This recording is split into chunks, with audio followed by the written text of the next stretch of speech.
right, are we on? We on? There we are on. All right, folks.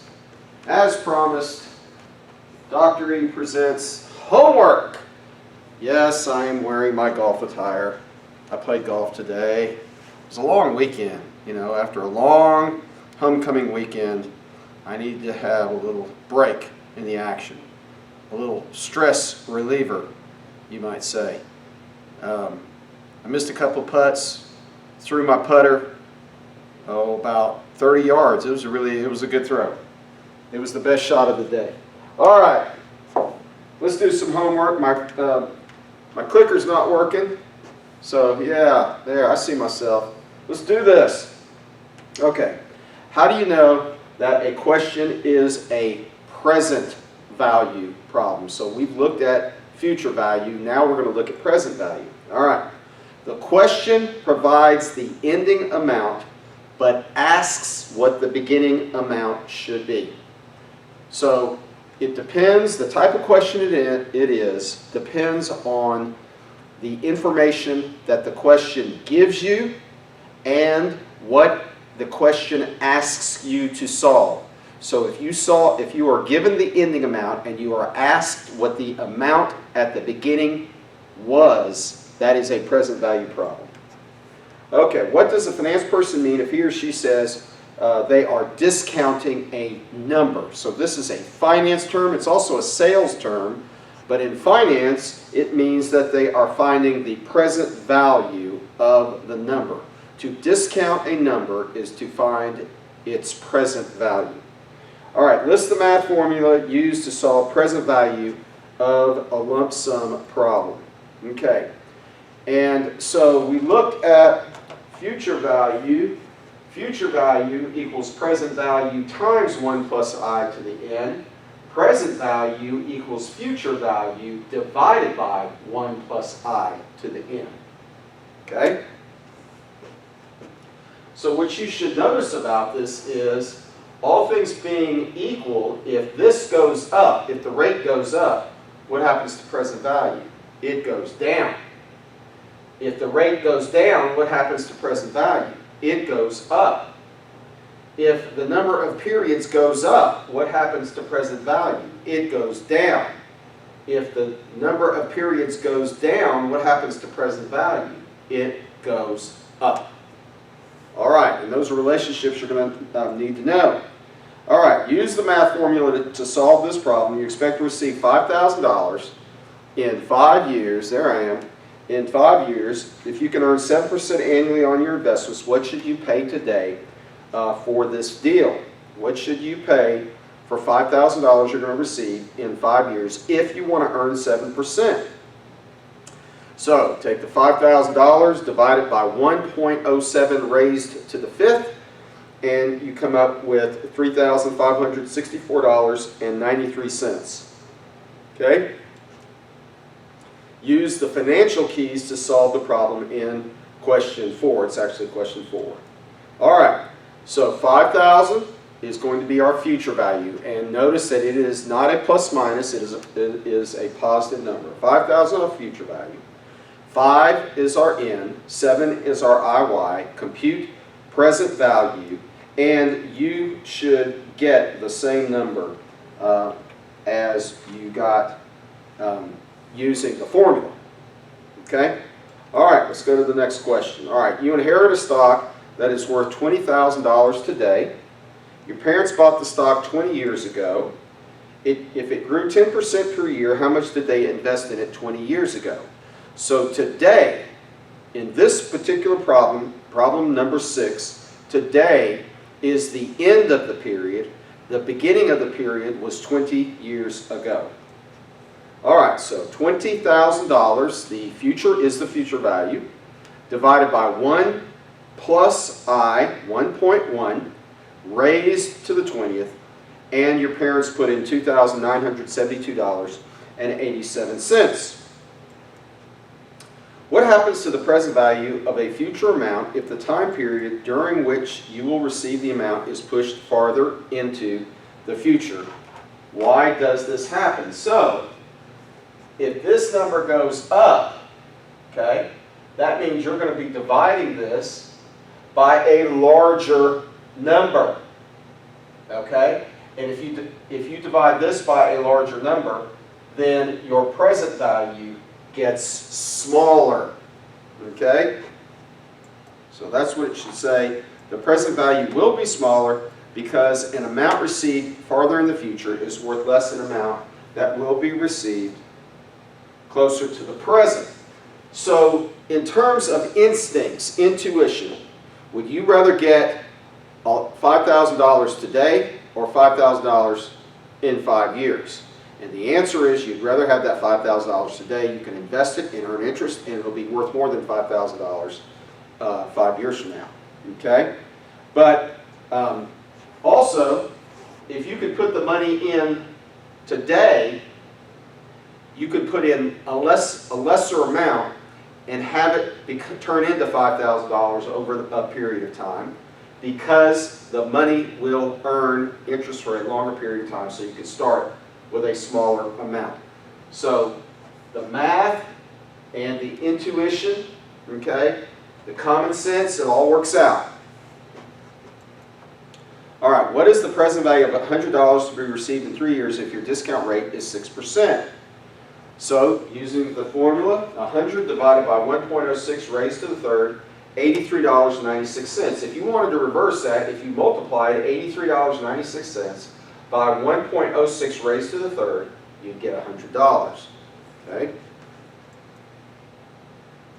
What if you push it out from 3 years to 8 years? The discount rate stays the same. What would you pay today for $100 that you're going to get in 8 years if you earn 6%? And the number will be smaller. You're going to divide this $100 by a larger number. So this number, the number that you should pay today, will be smaller. There you go. $62.74. If you pay $62.74 today and you get $100 in 8 years, you will have earned 6% per year for 8 years on your $62.74. Okay? That's how that works. All right, what happens to the present value of an amount to be received in the future if your discount rate or your rate of return goes up? So it's the same thing. Let's go back and look at the formula. All right, so once again, if your discount rate goes up, you're going to be dividing this by a larger number, and you'll get a smaller number. Also, if you can earn a larger percentage, you can start with a smaller amount and still end up with the larger amount. Okay? So, if the discount rate goes up, the present value goes down. Since you can earn a higher rate of return, you don't have to deposit as much as at the beginning of the period to reach your targeted ending amount. And you would be dividing your future value by a larger number. All right, so what's the present value of $100 to be received in 5 years if your discount rate is 5%? So it's going to be 100 divided by 1.05 to the fifth, $78.35. If you put $78.35 into an account today and it earned 5% for 5 years, you would have $100 at the end of 5 years. What about if the discount rate is 9%? Well, you're going to be dividing the 100 by a larger number. This will go down, and you could start with a smaller number, earn 9% for 5 years, and you'd end up with your $100. So let's plug in 9%, and there you go. The amount that you put in goes down. All right. So, look at the 4 components of the present value equation: present value, future value, I, Y, and N. How do these things interact? Okay? So, if N goes up, present value goes down. If N goes up, future value goes up. If IY goes up, present value goes down. If IY goes up, future value goes up. If N goes down, present value goes up. If IY goes down, present value goes up. If N goes down, future value goes down. If IY goes down, future value goes down. So present value has an inverse relationship with these two things, and future value has a positive relationship with those two things. All right. Let's shift over to homework 5. I'm sorry, 4. Homework 4. Chapter 5, homework 4. Okay. Why would we want to solve for IY? What is the rate of return that we earn? Let's make sure this thing is working. Yeah, it's working. All right. So we want to know what rate of return we earned so we can compare returns on alternative investments. What investment should we make? What investments did better or worse? We have to compute the rate of return that we earned. Okay? So let's do that. We put $50,000 into an account. 10 years later, the account is worth $125,000. So we have our timeline. At the beginning, the present value is $50,000. 10 years later, it's worth $125,000. So we know present value, we know future value, and we know N. Compute IY. Okay? So we can do the math, or we can do the use the financial keys. So the math, ending value divided by beginning value raised to the 1 over N. That's CAGR. Minus 1 times 100, 9.6%. 50,000 times 1.096 raised to the 10th equals 125,000.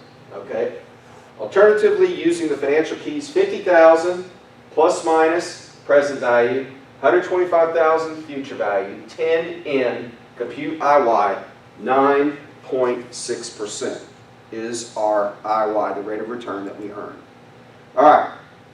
Harding University had 3,000 students 8 years ago. We have 5,000 students today.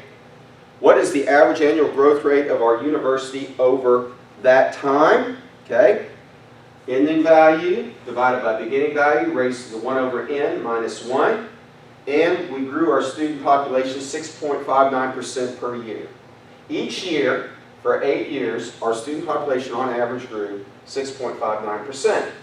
3,000 plus minus is present value. 5,000 is the future value. 8 is N, compute IY, and you get 6.59%. All right. You double an investment over a 7-year period. What is the rate of return for that investment? So we're going to use the rule of 72. Well, actually, we'll do that next. So we double an investment. So you can take 2 and 1, 4 and 2, 6 and 3, whatever. 20 divided by 10, it's a double. Raised to the 1 over 7 minus 1 is 10.41%. So an investment doubled over 7 years. What rate of return did it earn? 10.41%. 10 plus minus present value, 20 future value, 7 in compute IY, and you'll get 10.41%. That's our rate of return. All right. Your goal is to have $1 million in 25 years.